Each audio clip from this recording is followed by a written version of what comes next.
Hey there, you guys. How the heck are you? Hope it's all good your end. And a very warm welcome to the Holy Shed. It's great to have you here once again for a little bit more fun at the bottom of the garden, as it were. So, you know the drill.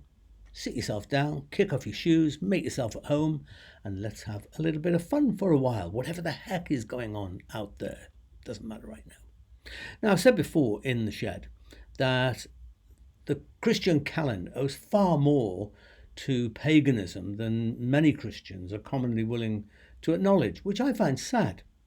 But it reflects really an ancient animosity on the part of the church toward paganism, which is mostly depicted as dark and demonic and something to keep well away from. Stupid, I think.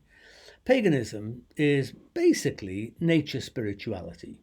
Do you know that the word pagan literally means of the country? That's all it is, of the country. Heathen is of the heath. Paganism, in essence, is about discovering the sacred or the divine within nature, which many Christians sadly interpret as pantheism, where divinity and nature are one and the same. But more imaginative Christian tradition recognizes a very big difference between pantheism and panentheism, which means God is in everything and everything is in God. We've talked about that, right? I once gave an 8-minute talk to a pub full of pagans in South London on the subject, what I don't like about Christianity. I know, only 8 minutes. And Andrew, one of the pagans who was also a friend of ours, gave a reciprocal 8 minutes on what he didn't like about paganism. And that's a marvelously positive, helpful framework for interfaith conversation, for any kind of conversation about difference, actually, where we begin by being self-critical and self-reflective rather than, shooting out about what we don't like about the other. And what I discovered through that and several meetings in other pubs with that pagan group was that pagans, modern pagans anyway, were not at all anti-religion, not anti-Christian. They were very welcoming of us. They were much more very pro the world, the earth, pro-creation. And many of them, as we talked, had been part of Christian communities in the past, but became disillusioned with the fact that they didn't find the same enthusiasm for the earth that they felt themselves. But back to unacknowledged pagan influences in Christian tradition. The reason the church baptized, if you want to put it that way, the reason the church baptized pagan feasts, turning them into Christmas, Easter, All Hallows and the like, because these are all basically Christian feasts which are built on top of existing pagan feasts. And the reason for all of this is because pagan feasts are basically nature feasts linked to the seasons, to the phases of the sun and the moon, etc., which historically resonated so deeply with people that these traditions couldn't be extinguished. So instead, they were converted, Christianized, and that was the way in which the church kind of compromised with it. So the Christian year is really a form of assimilation, a synergy of the Christian faith with older, unacknowledged undercurrents of nature spirituality. Most people don't stop to wonder why Easter moves around each year, why the dates move for Easter. Well, it's because Easter is always on the first Sunday after the first full moon that follows the spring equinox. Hope you took all that in. But you don't hear an awful lot about that in church sermons, do you? The fact that Easter is located within the year because of the phases of the sun and the moon. And do you know what? As a person who treasures nature as the original book of God, who created nature in all its mystery and wonder, I love it that my faith is linked in all its mystery, in all its mystery and wonder to the passing rhythms of nature. That in the northern hemisphere, at least, where Christianity originated, the birth of hope and light in the world linked to the birth of Christ, the Christ child, is intrinsically rooted in the darkness and cold of winter, when nature, humans included, long for warmth and light. In a similar way, resurrection is linked to the rebirth of nature in spring, and the melancholy, beautiful melancholy of autumn turns our attention to the way that everything's falling down and seeds are being planted. So it's not really death that's going on here, it's the planting of new life. And this, links into a Christian hope for ourselves and our deceased loved ones and so on. I mentioned, I think it was a couple of weeks ago, I mentioned Mark Wallace's stirring book, When God Was a Bird. Great title. When God Was a Bird, and the subtitle is Christianity, Animism, and the Re-Enchantment of the World. By the way, animism is another one of those bogey words for a lot of Christians, but animism really is simply the belief that all of nature is spirited, all of nature is alive, animated, that there's a soul to the earth as well as to human beings. It's a vision, I think, in a very positive sense, of an enchanted world. Anyway, Mark Wallace's book is a book I immediately, as soon as I saw it, I wished I'd written it before I'd got anywhere near to know what it was saying. Basically, just because of that title. I'm that shallow. The book is really a recovery of what Mark Wallace calls the bird god in Scripture, the God often imagined in the Bible as he puts it, beaked and feathered and winged, all of which signals a deep grounding of faith and sacredness in the natural world. The moral implications of a more nature-based Christianity, I think, are very important and profound. All life is envisaged as alive, with animals, plants, and landscapes which are sacred because God, in some wonderful way, inhabits them and values them for themselves, not just because of what they mean to human beings. From the perspective of what Mark Wallace calls Christian animism, the earth is a holy place that God made and still cherishes. And from this perspective, saving it from anthropogenic or human-induced climate change, massive species extinction, the loss of arable land, of potable water and breathable air, all of this is far more than simply a political issue.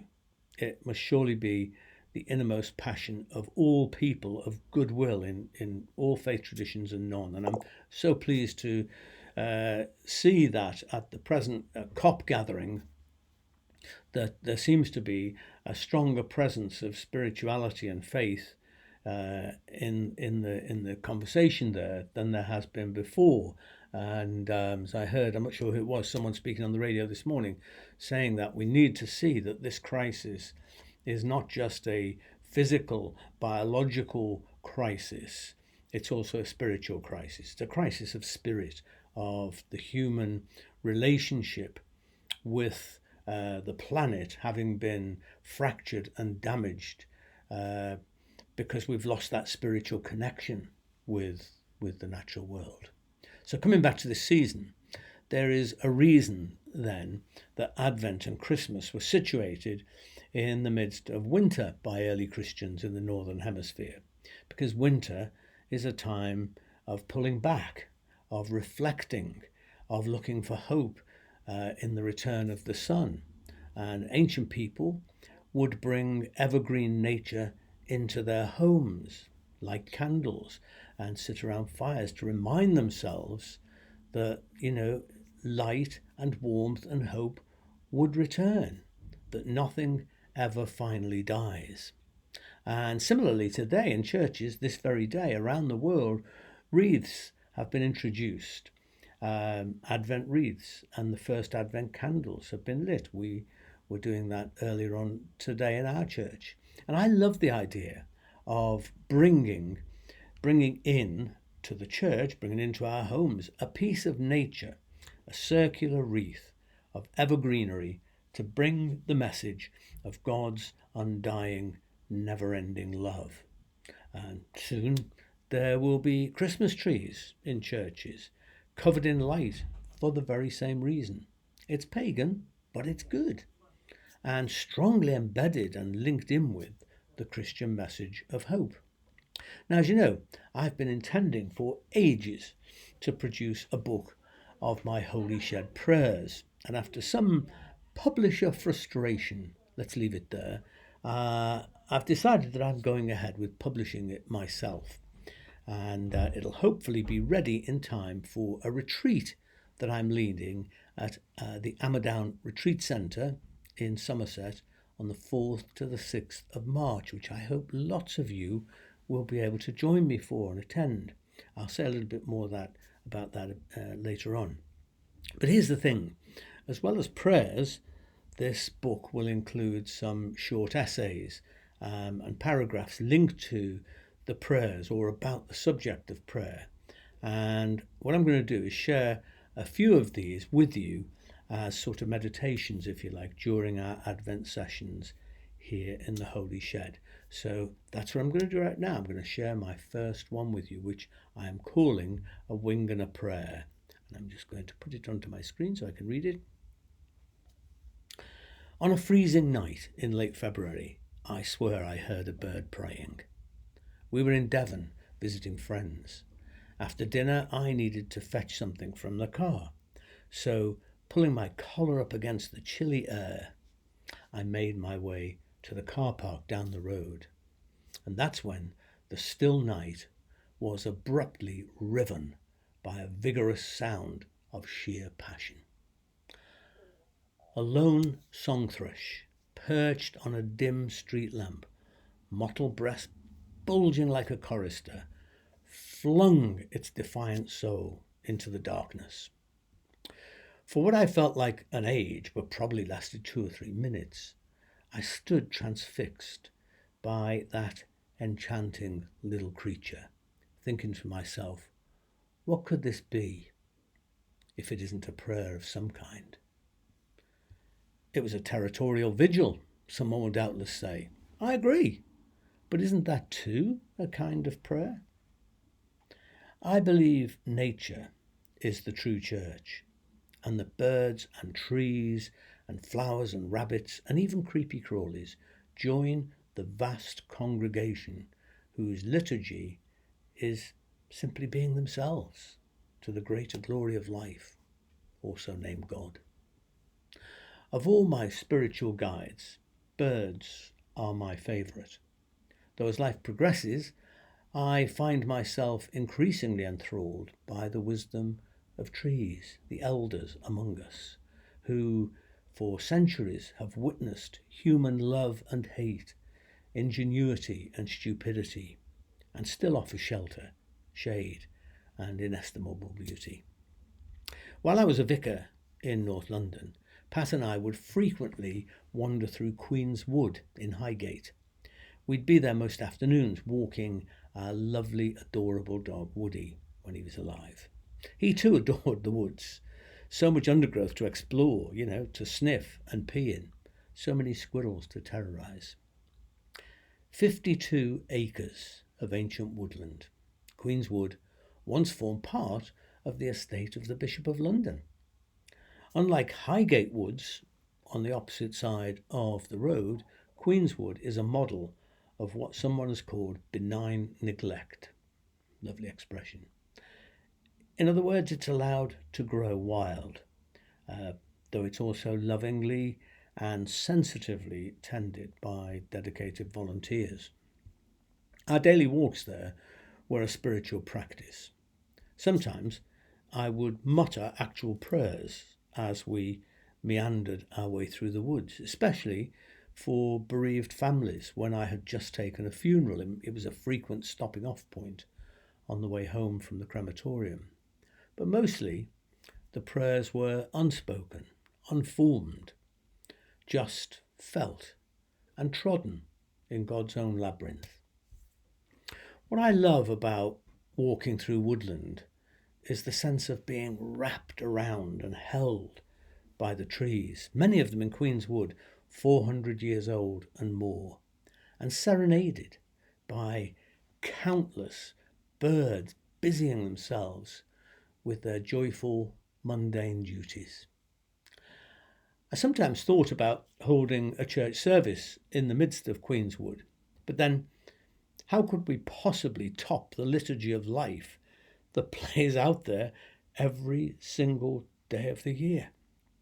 All woodlands are like magnificent cathedrals with ceaseless prayers rustling in the leaves and feathered choirs robed in splendour, singing from dawn to dusk, and us forever welcomed and never judged. The most primitive and profound prayers of all creation are not spoken but breathed, gently in, gently out. And a beautiful feature of nature is the litany of breath she prompts, like a call to prayer when we smell a plant or a flower or feel a breeze and instinctively draw life into our lungs.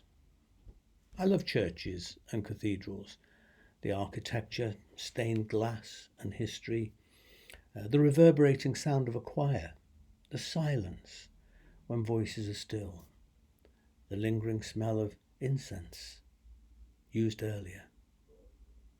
But maybe that's just part of my way, my history. Most people that I know barely ever set foot in church, and yet they brush into God anonymously all the time, in the garden or the local park, in a woodland walk, or simply when passing trees keeping vigil on busy streets. The entire world is a chapel, a meeting place with divinity, bidden or unbidden. Whether in a holy building or the sacredness of nature, bidding prayers await us at every corner, telling us, stand still for a moment, stand still, pause, look around, listen, and breathe.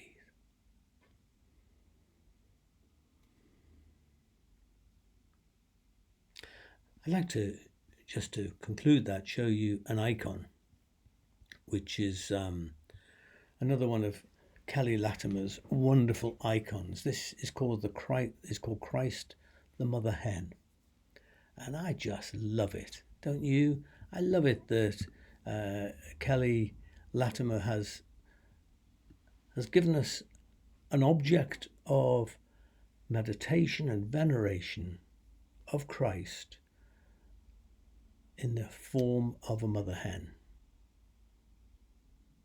Just spend a moment looking at it.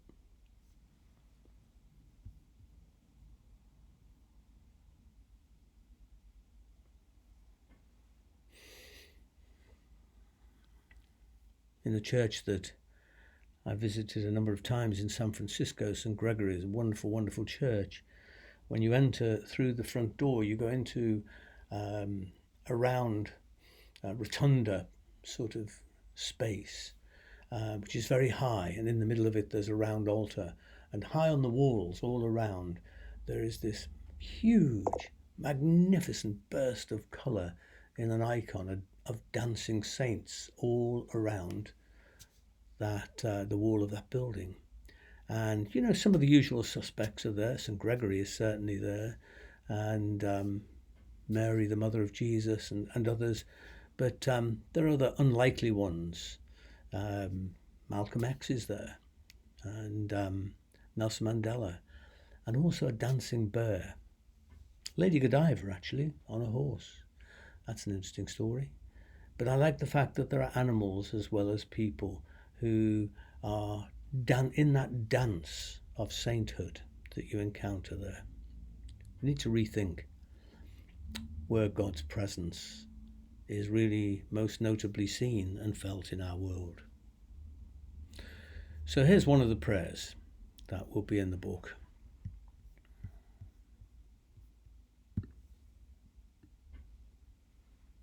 with a picture of Jane Goodall with her chimpanzee friend. Loving God, embodied in the world, we see you in the wonder of a kestrel hovering at the side of a road. Hear your voice in the crashing waves of the sea. Taste your sweetness in the first bite of a fresh, crisp apple. Smell your breath in the intoxicating aroma of a bluebell wood. We thank you for the whole family of Earth, bearing your image in a billion different ways, a vast web of relations connected at the deepest cellular level, yet each individually known to you.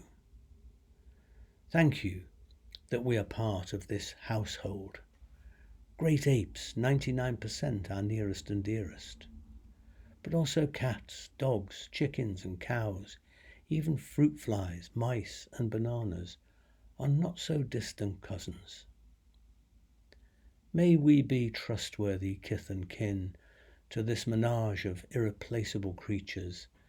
May we turn from all that harms and destroys, honour divinity in the little and the least, place smiles on grey and lifeless mornings, and discover afresh the beauty of our own soul. Amen. Well, okie dokie. What we're going to do now is toast. I've got a glass of God's best tap water. Whatever you've got, just ask you to raise a glass or a mug or a whatever with me now. And I propose a toast to this vast household that is planet Earth, all creatures great and small. A toast to a planet that keeps on giving us her best, even when we hurl at her our worst. May we learn to live with the earth in the manner she deserves. To life, L'chaim.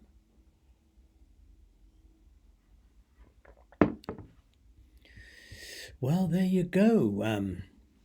Thank you so much for being with me today. And if you like what I'm doing in the shed, you can support us by just buying us a coffee. Just follow the link which is on the screen now. And we are deeply grateful for every way in which you support and encourage us in what we're doing.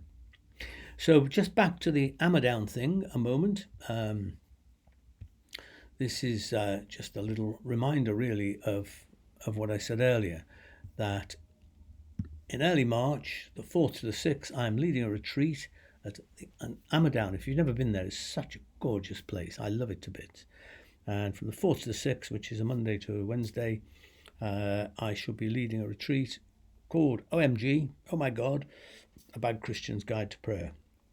And we'll be talking about some of these issues about prayer and grappling with some of the hard questions surrounding it. And there'll also be a little workshop element where, if you wish to, I'll help you to write some of your own prayers. So it's going to be a great time, a lot of fun. There will be laughter and maybe tears, and I'd love you to join me. And that's just about it for now, really, I think. I'm going to finish with a blessing in a moment, but meanwhile, have a great first week of Advent. And may these things dwell in your heart. Be kind to the world around you, the creatures of earth. Be kind to people. Be kind to yourself, because you are God's beloved. Stay human, and we'll meet again very soon. Meanwhile, here is a blessing. In happy times, may you be grateful. In challenging times, may you be brave. In tedious times, may you find joy in the moment. And at all times, may you be assured that you are indeed God's beloved. Amen.